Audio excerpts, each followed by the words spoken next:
ঠাকুর সত্যানন্দ প্রভু সুন্দরের লীলা কাহিনী পাঠ। শ্রী সুকুমার বাড়ই, ভার্সন্ডি গ্রামের উমরকোট অঞ্চলের।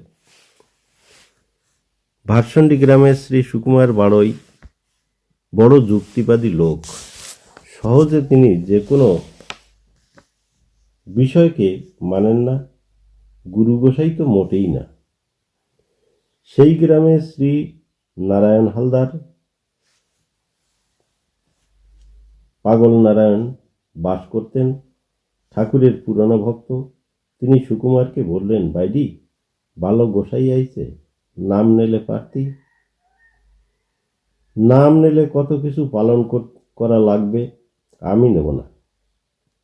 এইবার তার বাবা শ্রী লক্ষণ বাড়ইকে বললেন, তা তো, অর্থাৎ কাকা, সুকুমারের নাম দিলে হইতো না? ও যে গোয়ার দেহ যদি নেয়। পরে শ্রী নারায়ণ আবার শ্রী সুকুমারকে বললেন, নাম নে বাইরে, পয়সা করি নাই, কিভাবে নাম নেব? পরে ঠাকুরের কাছে গিয়ে ঠাকুরকে প্রণাম করলেন এবং বসে পড়লেন এবং অনেক কিছু ভাবতে লাগলেন। ঠাকুর হাসতে হাসতে বললেন, কিরে, তুই নাম নিবি? নিতে পারি, আমার মন মতো বলতে দিলে। ঠিক আছে বাবা, নাম তো নে।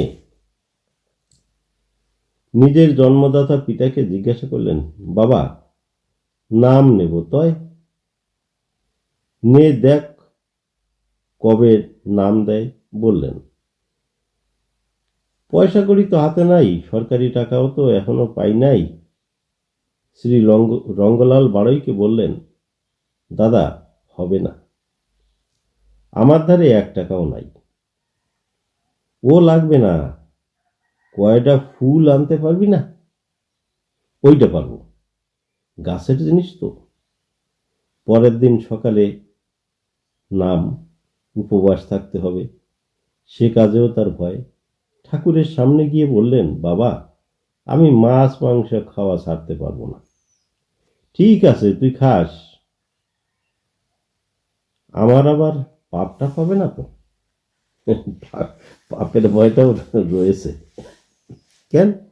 ওই যে মানুষটা কয়, কেটা কি কইল কি না কইল তা দিয়ে তোর দরকার কি? মালা পরিস, ও আমার হবে না, গলা চুলকায়। শুক্রবারটা পালিস, বাবা, তোমার আগেই কইছি না। মালা নে, হ, বালা নে, হ, ওইটা নেওয়া যায়, ওইটা নিলে ভালো দেখায়। এইভাবে নাম নেওয়া হয়ে গেল। তখন তার বাড়ির বিড়ির নেশা লাগছে, উঠতে পারলে ভালো হয়। ঠাকুর বললেন, এই, তোর ভাব খারাপ, উঠবি না। বাবা, তুই বিড়ি খাবি আমি জানি, তাই এখানেই বসে খা। সে ইতস্তত করছে। ঠাকুর বললেন, ধরা বিড়ি। তিনি বিড়ি ধরালেন। শ্রী নারায়ণীরা বললেন, এই, কি করলি রে? অনেক পরে দুঃখ প্রকাশ করে বললেন, সেদিন শক্তির গরিমায় কিছু মানি নাই, আর আজ। একথা বলে তিনি কেঁদে ফেললেন।